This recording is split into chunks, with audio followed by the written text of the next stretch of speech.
Hi, and welcome to the Room for Reinvention podcast. I am your host, Kim Conant. Today's guest is Beth Knaus. She's a copywriter. And I'm excited for this because we have teamed up and created a workshop called The Brand of You. It is for 6 women, June 6th in Stoneham, and it's about creating your personal brand foundation. When you're reinventing yourself, you really have to rebrand.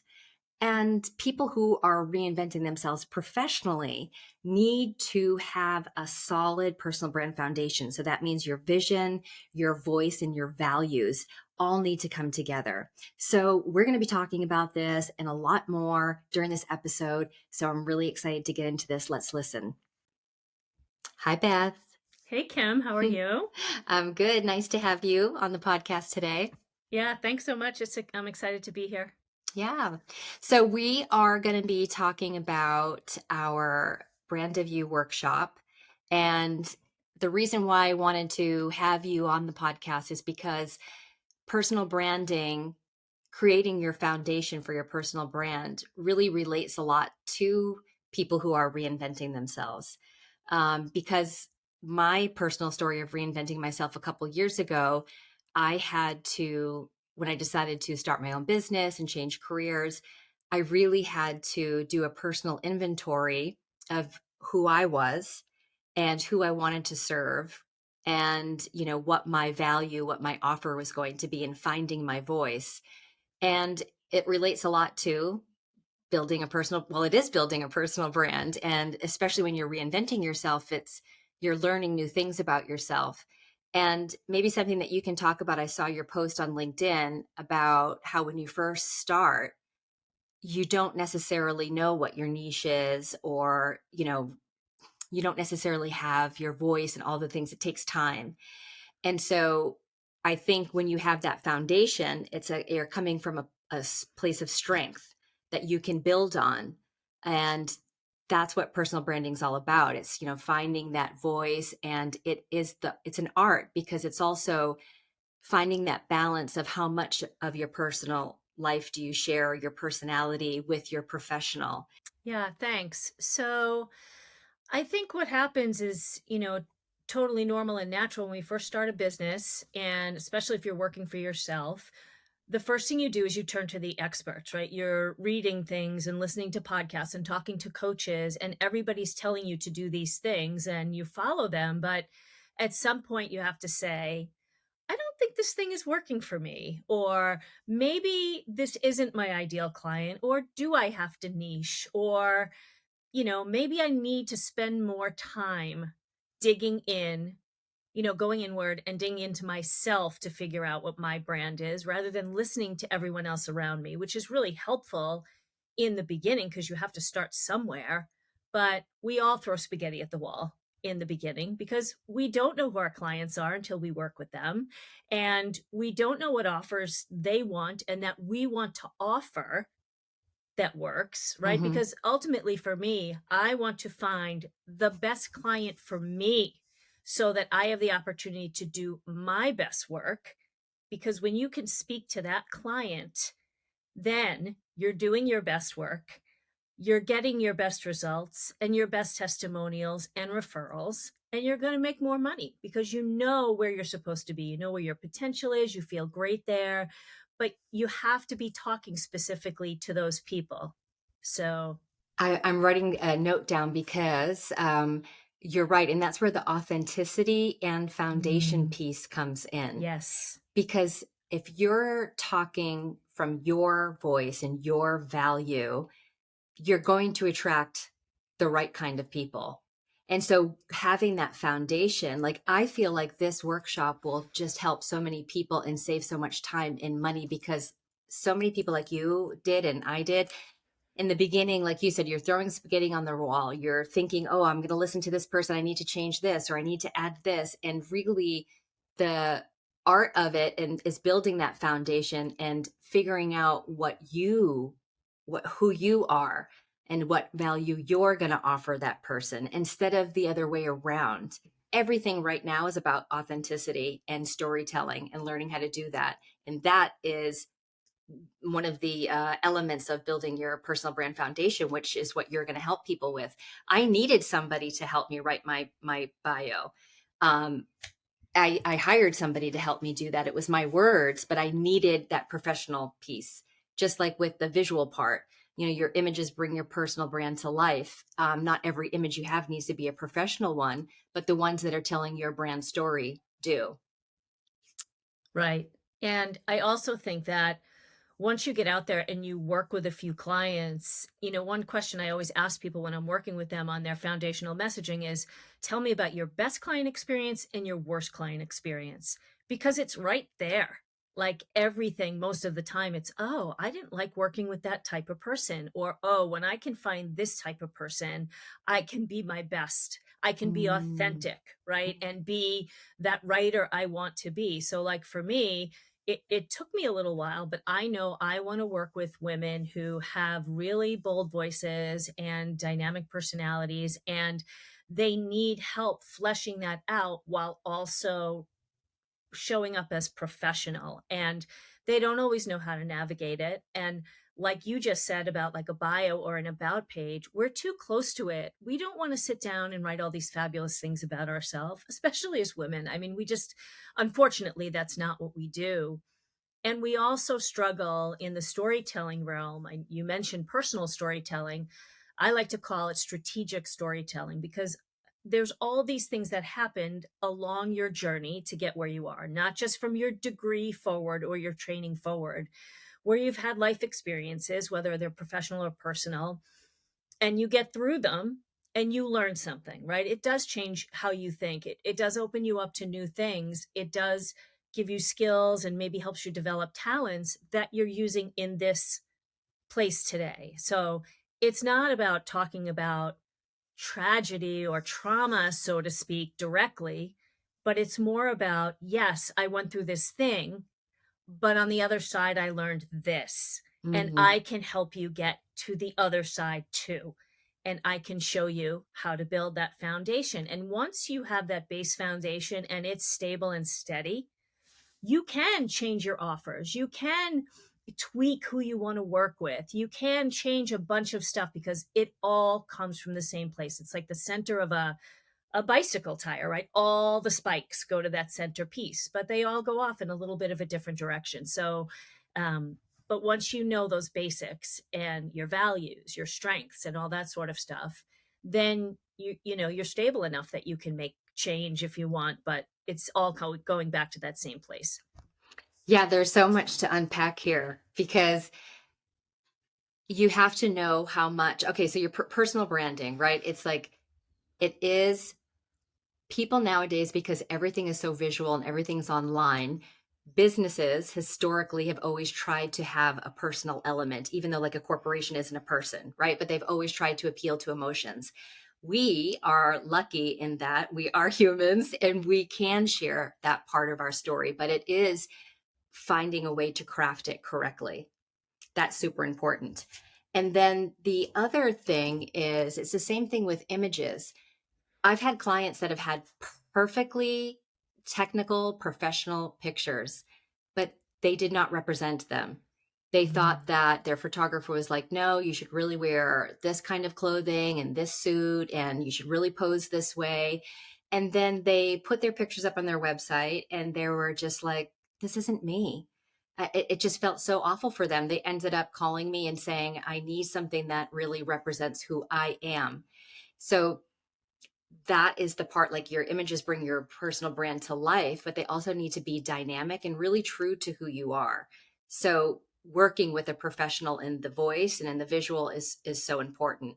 And then the second thing I wanted to add to that was you and I decided to keep this or have this workshop small, 6 people, because it is a jam-packed day. I keep saying it's a unicorn because it's something that I would have loved when I was first starting out.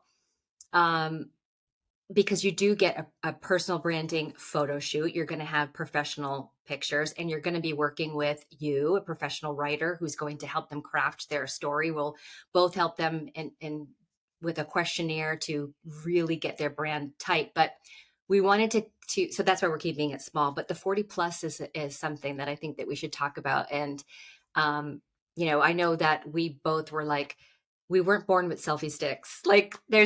there's so many, the younger generation, they're just so much more comfortable. When I shoot younger people, I don't have to tell them how to pose. They know their good side. They know how to, they're so used to it. So maybe you can talk more about that. Women, sometimes over 40, over 50, we're not used to self promotion. We're not used to, it feels like bragging to us. So, maybe you can speak to your thoughts on that. Okay, sure. And I want to just make one comment before I lose it. You were just talking about when people they see pictures and they say, "Oh, those don't represent me," or maybe it's the content that doesn't sound like them. And I know that that makes people hesitate to work with a writer, but really, you and I put our heads together because there's a mindset you need to be in when you're having your best pictures taken and when you're writing that sort of bold content that really represents who you are as a person.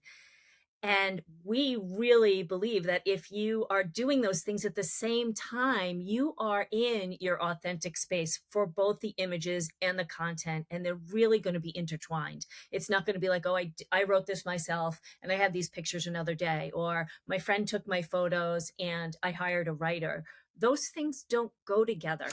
Yeah, So, for yeah, sure. so I think that when we look at people, and it's not everybody, but women who are in their 40s, 50s, 60s, you know, I mean, if we go back just 2 generations, like to our grandmothers, they raised their kids and then maybe they went on to bake pies or knit blankets or whatever. Not there's anything wrong with that because I love a good pie and a warm blanket. But it was almost like, well, I'm coming into my twilight years because I've served my purpose as a woman now. And, you know, that was maybe how it is. I'm not insulting that.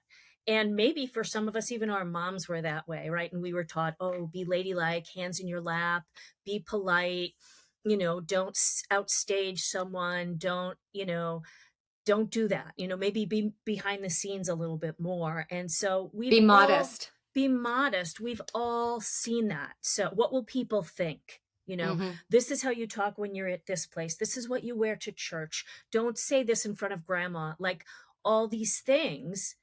And then we go into business and it's like you are your business, air your entire life out online for people. I mean, it's not even like we really know who's reading our stuff or seeing us. So we're like, oh my gosh, I've been taught to like keep everything behind the veil, and now I'm supposed to just like open a vein and tell everybody my life story and talk about my weaknesses and my vulnerabilities and put my face out there all the time. But people want to see it, right? Because they want that personal connection. We have become so impersonalized, but in a very convenient way where we work at home or we communicate through our phones, and there's benefits to those things, but it's impersonal. So if I'm going to pay somebody, I'm hiring that person, right? I'm not hiring them because they say, oh, I'm a coach with a certification or a degree from such and such.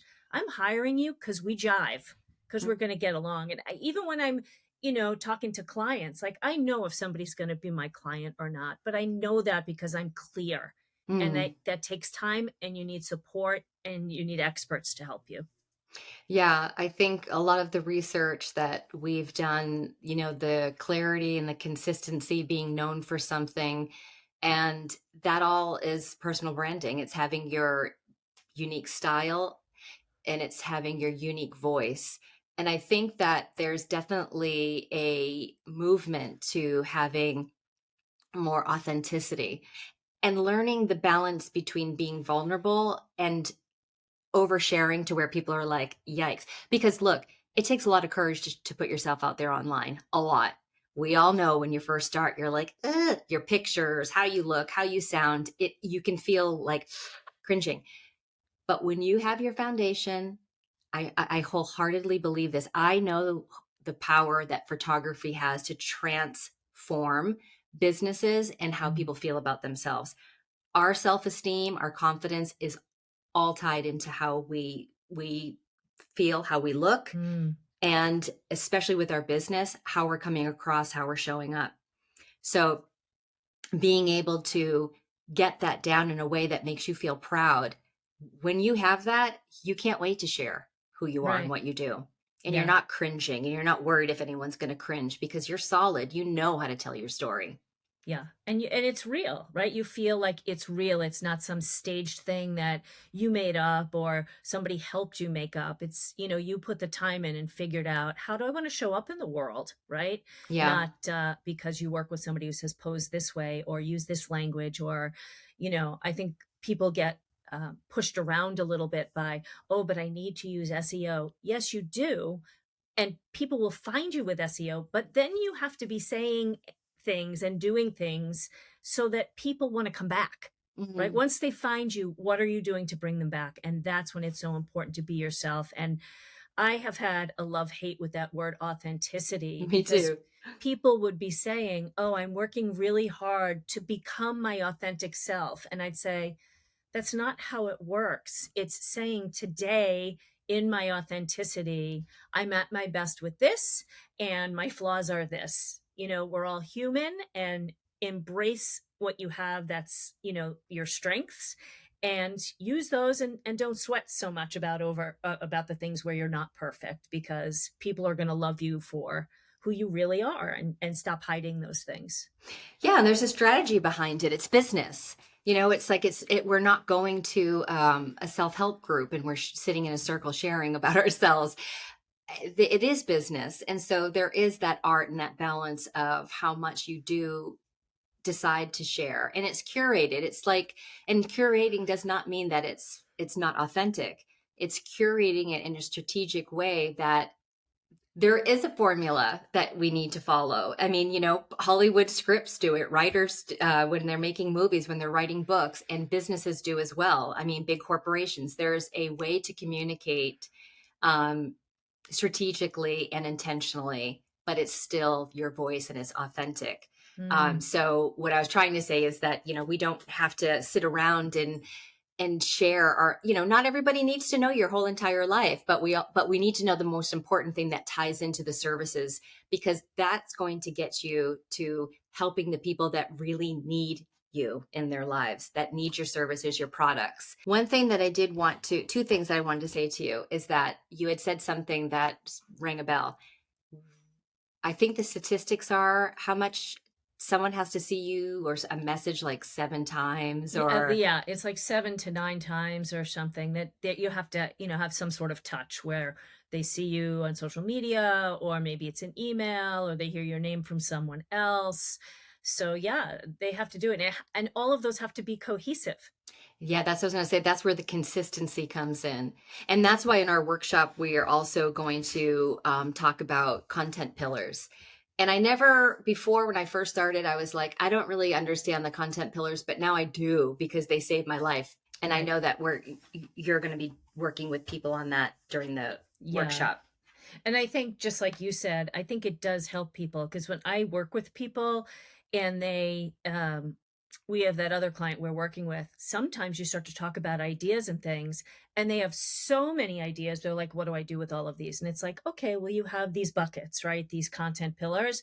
Where does that one fall? Here. Where does that one fall? Here. Right. And then it's organized, because when you go to post, you're not always writing about the same thing. You're like, oh, I wrote about that last time, so this time I'm going to write about something in this bucket. And um, you can have that variety, and it looks consistent and organized, and it's not, oh, I posted about this on Instagram, but my blog was about this, and my email said this. Everything's got that repetitive message, which some people initially are afraid of, because they're like, oh my God, people are going to get so sick of hearing this. But at the end of the day, there's so many people out there trying to reach the same market, that if you want to be seen and heard, you have to keep putting the same thing out there. So they say, oh, who's that person who talks about X, Y, and Z that way? Oh, I know who it is. It's so and so.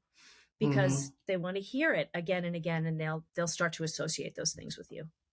Yeah, that was in that podcast I was listening to, Gold Digger, the guy that is an expert speaker and writer. He was saying people are afraid to repeat their story or write about it in a different way. And he's like, but just like what you said, people are need to hear something over and over.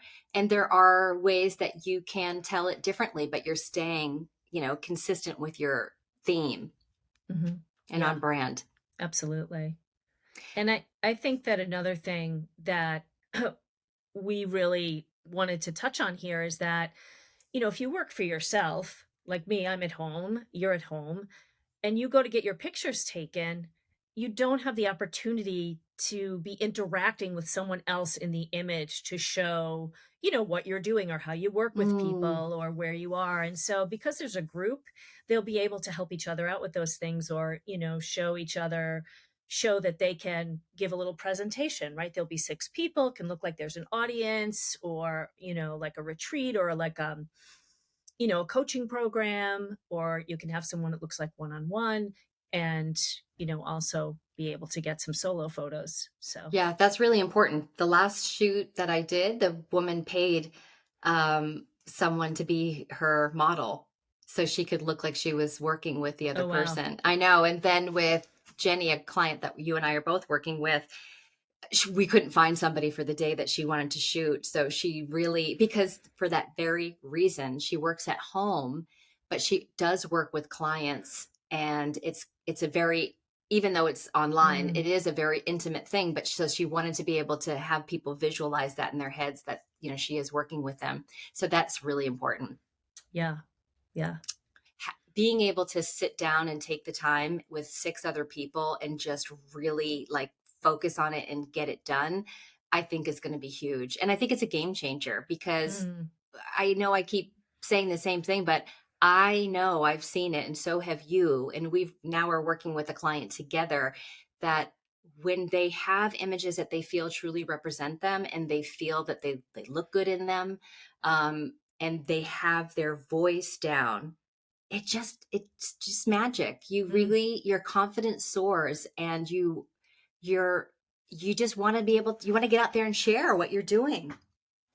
yeah, I agree. And I think it's a relief in some Yes. sense, right? Especially when you know it's right and you have these authentic images and this authentic message where you're like, oh, finally, it sounds like me. I can speak about it easily. I'm not holding back from posting or sharing this work that I have. And I also think that being able to do both of these things together in that day is just going to be such a game changer. I worked with you. I saw the time that it took, for us to get really great pictures and we had a lot of fun, but then going through them afterwards and choosing, or if I'm working with a client, the time it takes to get some foundational messaging, and we're Mm, going to get that done. It's going to be a really a big time saver and a huge value. So, yeah. And again, just to reiterate the reinvention part, a lot of the women that I have interviewed on this podcast have either transformed their personal life or their professional life, but they have started new businesses. They've had the courage to do that, and it took the work of like looking within and being able to find what their value is and being able to craft that in a way that has, reinforced the reason why they chose to reinvent themselves. So we're excited. Just so people know, it's June 6th. It's at this mhm. beautiful home. And it's I think 1890s Victorian home in Stoneham. So there's plenty of parking. We're going to have lunch. We're going to have wine at the end with charcuterie board and all of that. But I think that just being able to have the camaraderie and the group support and a photo shoot and, having your message clear and the steps that we're going to take to make sure all of that happens is going to be great. Yeah, I'm really looking forward to it. I think it's going to be dynamite day. Awesome. All right, Beth. Well, thank you for being on the show today. And I can't wait to work with you and the group of women on June 6th. Yeah, yeah, I feel the same. Thanks so much, Kim. Thank you.